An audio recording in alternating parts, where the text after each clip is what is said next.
Sejam todos muito bem-vindos, este é o canal Papo de Mala. Eu sou o professor Bruno Balavolta e hoje a gente fala o quê? Sobre a prova de amanhã, a prova da FUVEST. Essa é a nossa tradicional live. Não é live porque eu estou gravando antes, mas é a nossa live de véspera do curso FUVEST Total, do curso de Redação e do canal Papo de Mala. Então, quanta coisa, hein? Você que me acompanha desde o começo, quanta coisa aconteceu nesse canal. Vamos para lá. Primeira coisa, vamos falar sobre a técnica de prova da FUVEST. Como que eu faço quando cair na sua frente? Ai, meu Deus, caiu a prova. O que eu faço? Ó, isso aqui é que eu estava reformando. Gostou do meu novo setting? Vamos lá. Número 1, caiu a prova na sua frente, você faz o quê? Olha o tema da redação, é claro. Então, eu olharia o tema da redação antes de qualquer outra coisa, tá? Eu olharia o tema e teceria um projeto de texto, tá?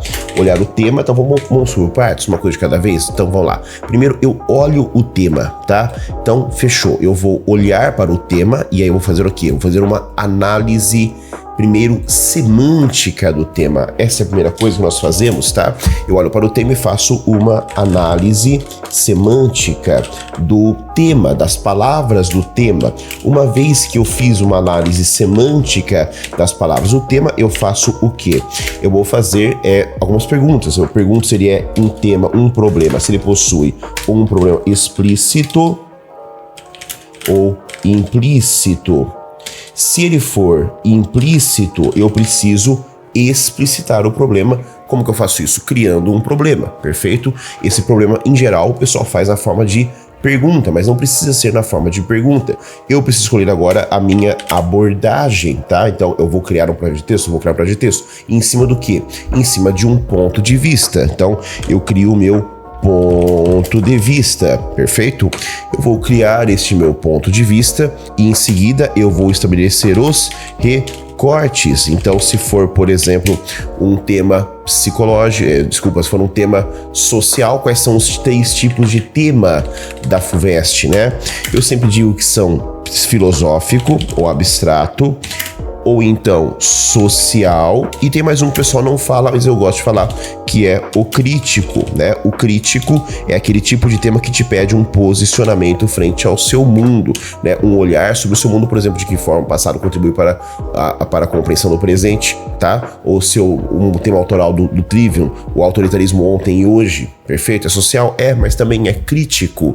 Eu tenho que posicionar criticamente frente ao meu mundo, frente ao meu tempo. Bom, ao estabelecer os recortes, eu tenho que olhar com muito cuidado, né, se esses recortes são complementares, né? Eu sempre diria que você tem que ter 1 mais 2, um recorte para o D1, um recorte para o D2, o seu aspecto 1, o seu aspecto 2, perfeito? Acho que isso é muito importante, uma dica que nós sempre damos aqui no Trivium e no FUVEST Total. Cara, feito tudo isso, eu faria meu projeto de texto, tá? Então, meu projeto de texto, ele seria uma derivação disso. Professor, eu não faço projeto de texto. Eu faço na rascunho, depois eu passo a limpo e corrijo o que tem que ser corrigido. Ótimo, então faça ao rascunho. Professor, eu escrevo direto. Eu não faço nem projeto de texto, eu não faço nem rascunho e eu sempre tiro 45 mais.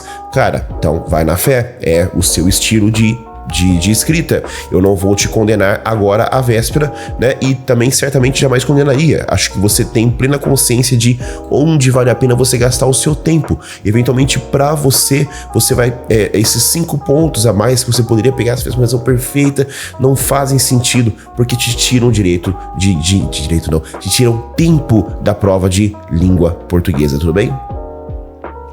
Bom, feito isso, eu iria agora para as questões. Eu iria para as questões e resolveria, cara, de preferência eu diria uns 80% da prova, tá? Quanto mais resolver da prova, na minha humilde opinião, melhor, mas isso também é muito individual. Pode ser que você precise da tranquilidade do começo para fazer redação. O importante é que você cronometre isso, que você olhe para o tempo da lousa e não deixe passar tempo demais. Isso é uma coisa de fato muito pessoal. Galera, muito bem, tudo certo. Você depois vai passar a redação a limpo, vai limpá-la o máximo que você puder. Lembre-se que uma redação, quanto mais enxuta tiver, melhor, mais forte.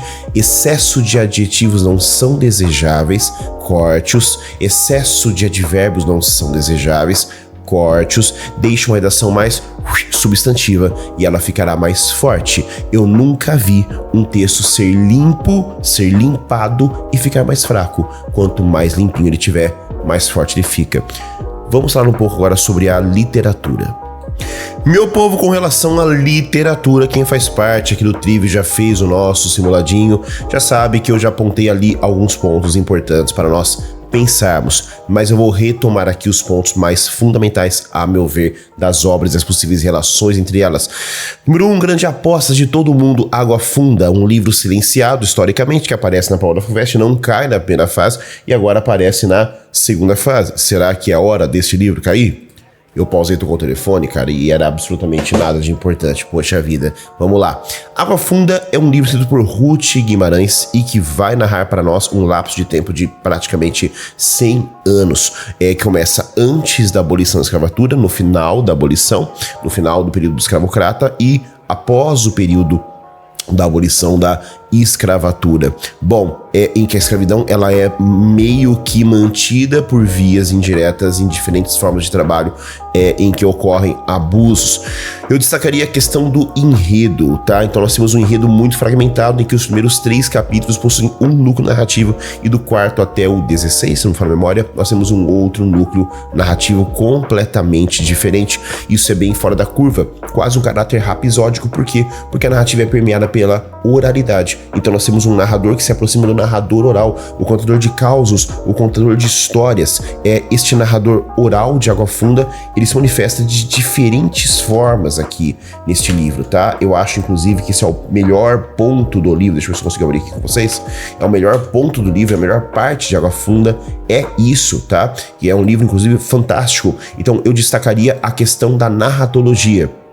Veja aqui as frases curtas. E o medo veio, olhou banco por banco, canto a canto, capela silenciosa. A capela silenciosa estremeceu de medo, ou era o frio? Então veja esse narrador aqui que trabalha com a psicologia dos personagens. Era tão fresca a igrejinha. Olha aqui como está fazendo uso do discurso indireto livre. Ou era a mãe de ouro, valei-me Santa Rita minha. Aí veja a inserção do gênero oração.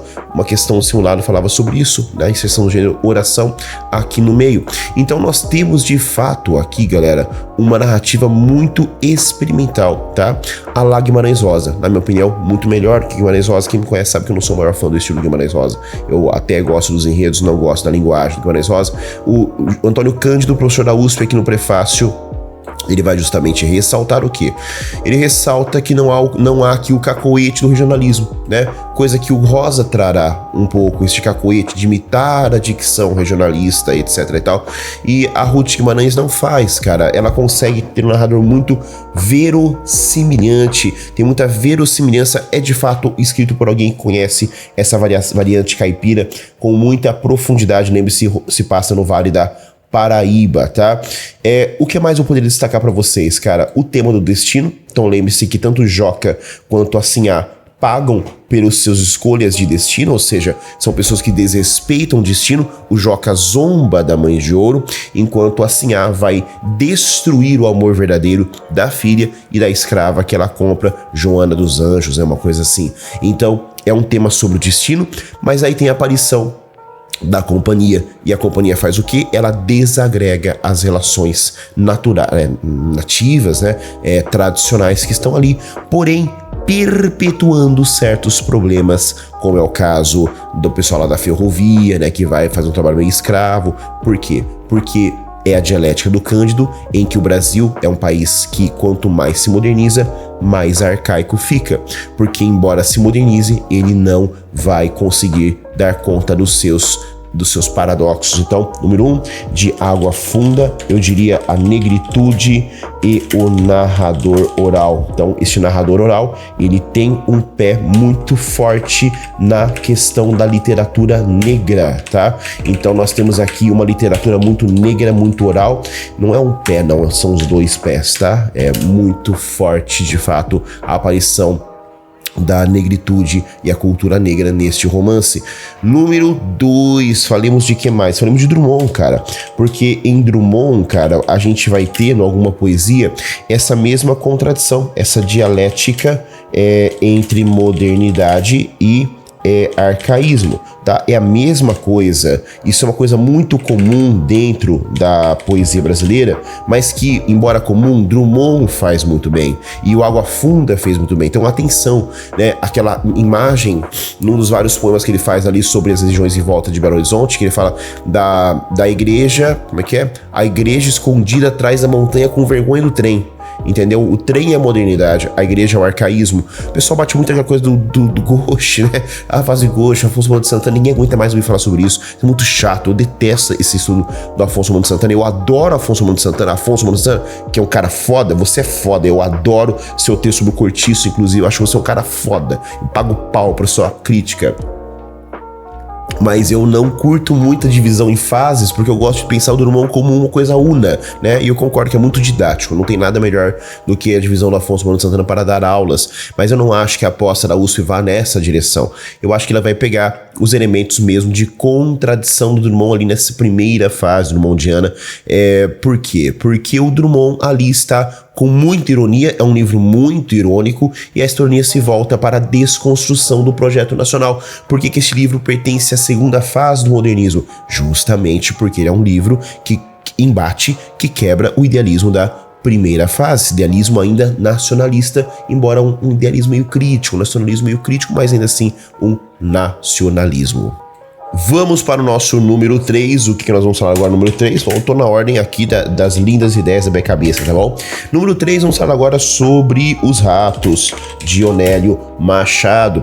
Cara, nos Ratos nós temos já um tema urbanoide, né? Que se difere um pouco tanto do Drummond quanto do Água Funda, este tema urbanoide, porém que tem elementos meio kafkianos, meio absurdos, né? Então, esse absurdo é o que? O próprio capitalismo. O capitalismo é aqui tratado como elemento absurdo, já que ele é um sistema que escraviza os homens, reifica os homens e não os oferece dignidade nem civilidade em troca. A dívida que o personagem de Os Ratos possui e que o leva naquele frenesi maluco, né, em que ele não consegue se sentir bem, se sentir livre em momento algum durante um dia completo de sua vida, aquele frenesi é uma grande crítica ao capitalismo.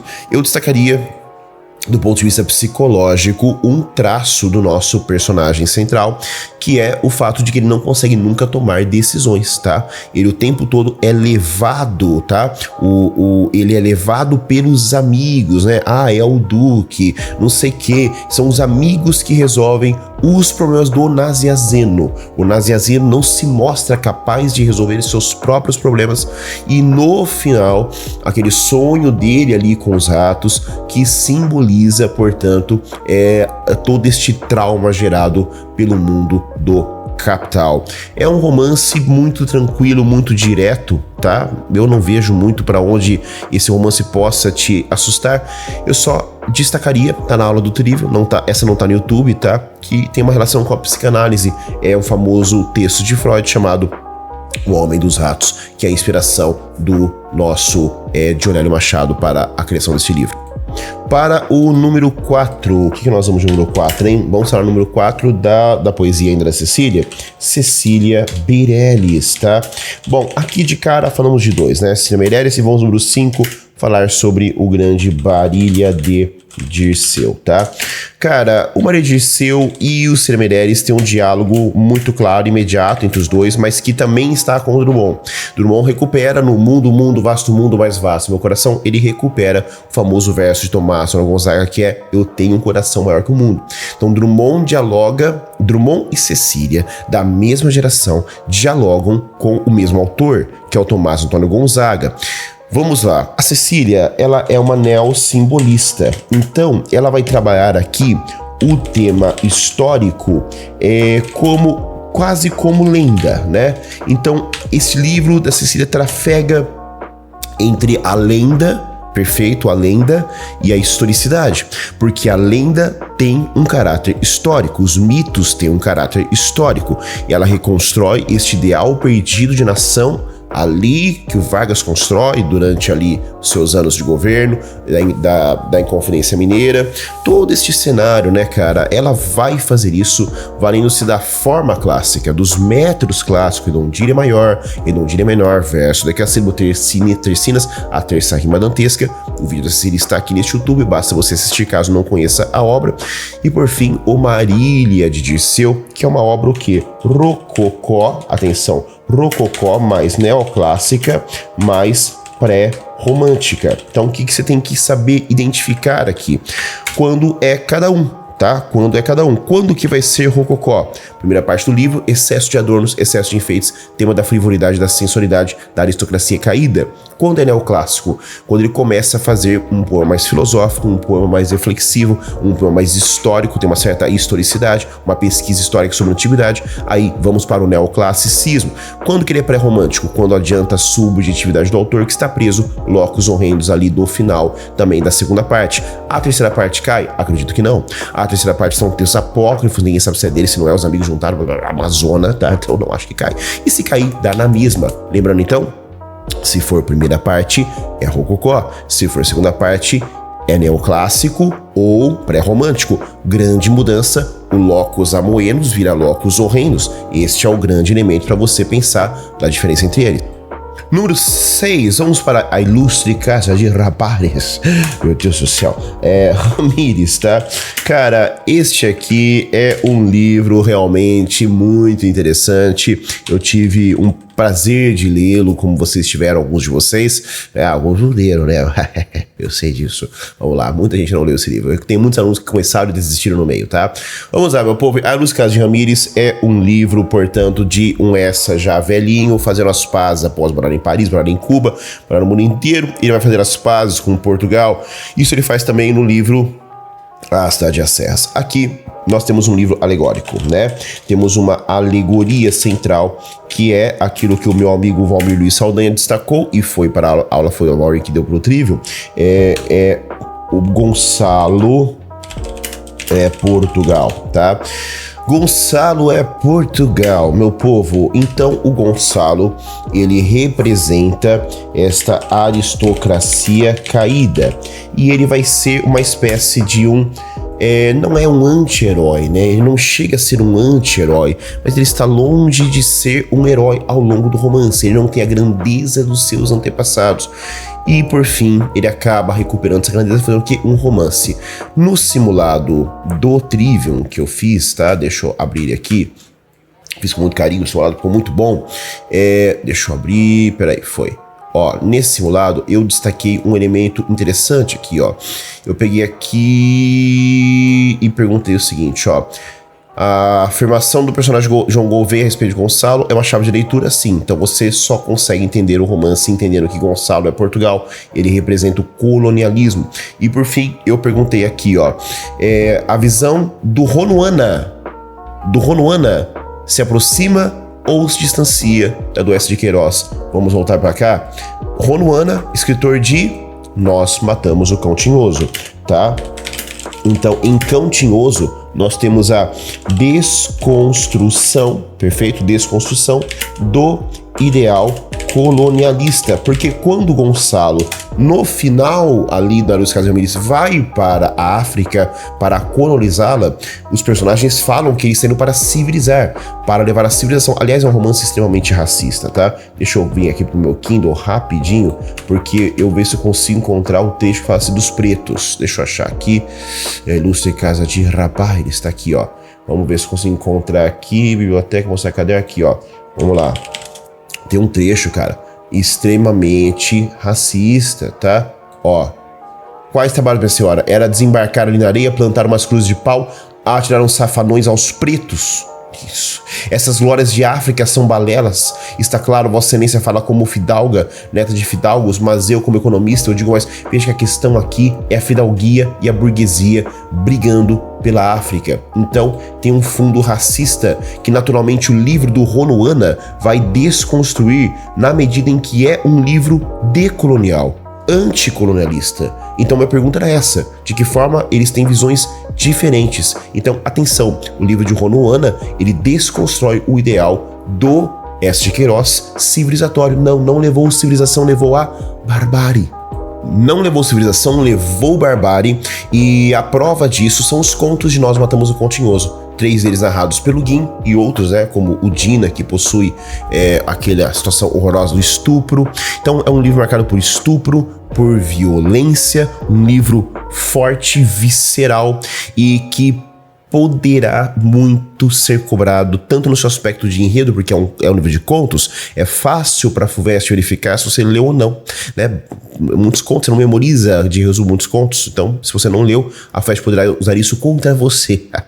Mas eu acho que não vai ser essa direção. Eu realmente acho que ela vai caminhar ali por uma leitura mais teórica do livro, e eu penso que é muito possível que ela te confronte com a casa de Ramírez. Eu espero que ela faça isso, né? Eu não acho que ela vai fazer isso, mas eu espero que ela faça isso. Estamos terminando do Peru 8. O que falta, hein?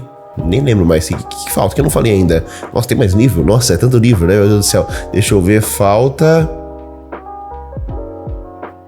É sério, Água Funda, Drummond, Zato, Cecília, Maria de Seu, Ramírez, cara, eu dei aula de tudo isso, mas não tô nem lembrando. Meu Deus, povo, o que tá faltando? Peraí, deixa eu pausar pra pensar. Lembrei, na verdade, não preciso nem lembrar, porque eu tenho um mapa mental lindo que eu vou deixar disponível para você baixar aqui embaixo no link, tá? Deixa um like, um joinha, se inscreve no canal, comenta, fala obrigado, professor, por dar um mapa mental de graça pra nós, mano, pelo amor de Deus, porque senão é foda, nós trabalhamos aqui de graça e ninguém nem agradece. Olha que bonito esse mapa mental. É, professor, eu tô na volta, que bonito. Ó, vamos lá, aqui romanceiro, falamos Água Funda, Os Ratos, Quincas, o Quincas, cara, faltou um machadão, meu Deus do céu. Bom, do Quincas Borba, eu destacaria, de fato, a questão alegórica, né? É um livro que alegoriza o Brasil, perfeito? Então, ao alegorizar o Brasil, nós temos o Rubião como metáfora deste cara decadente, né? É um cara decadente, no sentido que ele quer ter uma aristocracia que ele não tem. Ele sonha em ser Napoleão III, que é o Napoleão decadente, o Napoleão caído, e essa burguesia, esse novo rico, na verdade, brasileiro, foi o problema da questão da FUVEST lá, quer dizer, é uma questão um pouco incoerente, porque ele não é bem um burguês, ele é um novo rico, né? A alternativa B falava burguês, não é burguês. Ele é um novo rico que enriqueceu, e como não tem tradição, ele quer comprar essa tradição a forceps, tanto com prestígio, mesmo o problema de Gonçalo em Ramírez, quanto com dinheiros, tá? Bom, este Quincas Borba, portanto, ele vai ser uma grande crítica a um Brasil delirante, né? Então são duas críticas grandes que Machadão fará ao Brasil em Memórias Póstumas de Brás Cubas. A grande crítica é a de um Brasil que ele é filho de uma elite agrária escravocrata, é perverso. Aqui ele não é perverso, ele é psicótico, tá? Louquinho. Então é muito interessante a crítica que o Machadão faz ao longo deste romance. Vamos ver o que mais que falta, porque de fato acho que eu tô meio de pirona, tá com dor de cabeça, aí eu tô meio zuretia, então eu não tô lembrando. 2 irmãos, cara, eu tenho esse livro autografado, sabia? Lá em Araraquara, na minha cidade natal, eu não estou com ele aqui agora. Bom, 2 irmãos, nós temos todas essas, foi bom que ele ficou por último, por quê? Porque nós temos aqui todas essas contradições brasileiras, todas elas juntas e misturadas, tá? Então, em dois irmãos, né? 2 irmãos, nós teremos todas essas contradições juntas e misturadas em um romance poderosíssimo, tá? Poderosíssimo, cara, que romance foda, tá? Foda.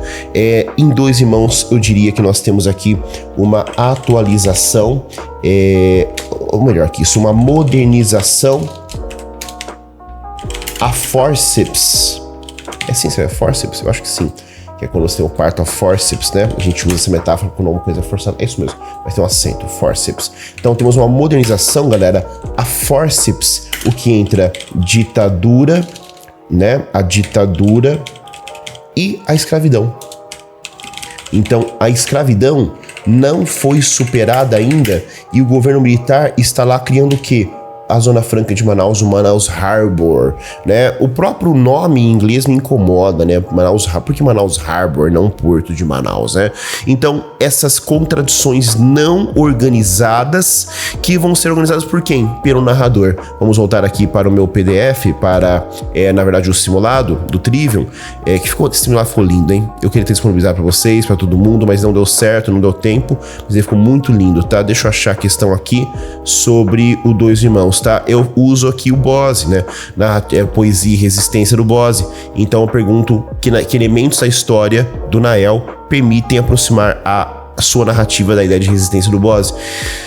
A gente resiste subjetivamente e socialmente através da literatura, segundo Alfredo Bose. Então, nós temos aqui a resistência do Nael, que cria uma narrativa, uma subjetividade para si a partir da sua narrativa literária. Ele se torna, inclusive, professor de literatura, ou seja, na medida em que ele inscreve sua história na palavra, ele cria uma borda, uma fronteira, um limite para a sua existência. Ele que foi recusado pelos pais, né? Quem é o pai não sei. A mãe era escrava, ele era meio escravo. Ele então resiste pela narrativa que ele cria, literária. Para fechar com chave de ouro, falemos rapidamente sobre a prova de linguagens. Voltemos aqui para o meu queridíssimo simulado que eu fiz com tanto carinho para os meus alunos. Olha só, temos aqui então a típica questão de imagem e texto verbal, tá? Texto verbal, texto não verbal. Atenção que geralmente ele quer a relação entre as duas, a relação geralmente é de reforço. Agora, o ponto mais importante dessa prova, tá? Aliás, eu acho que eu vou falar isso só para vocês, de tudo que eu tenho para falar, eu vou destacar isso, vamos lá. Esta não é uma prova de interpretação. Tira da sua cabeça que a prova de domingo, de amanhã, depois de amanhã, na verdade, será uma prova, amanhã, hoje é sábado, de interpretação. Não é uma prova de interpretação, é uma prova de análise textual. Então, quando você olhar para... Vou te mostrar essa questão que eu fiz, tá? Autoral. Guerrilla Girls... De que forma o uso de máscaras de gorilas pelo grupo Guerrilla Girls reforça a identidade expressa pelo nome do grupo e a mensagem que ela pretende passar sobre o papel feminino no mundo da arte? Cara, vamos lá. Primeiro ponto. Textual, né? Análise textual. São máscaras de gorilas, que expressa, portanto, uma agressividade. A agressividade desconstrói a visão feminina. Os dentes do gorila, agressividade, os pelos do gorila, masculinidade, desconstroem a visão típica do senso comum sobre o feminino e o papel da mulher na sociedade. E aqui a xícara dá um caráter de aprisionamento, uma das alunas colocou. Então isso é uma análise textual. Assim, eles são um grupo super forte, incrível, que quer mudar o mundo e ajudar as mulheres. Foda-se. Essa não é a pergunta. Qual o elemento, tá? Como que esse elemento ajuda a fazer alguma coisa? Geralmente é reforço e análise é semiótica, então há uma semiose, ou seja, a junção aqui do texto verbal com o texto não verbal gera uma semiose, tá?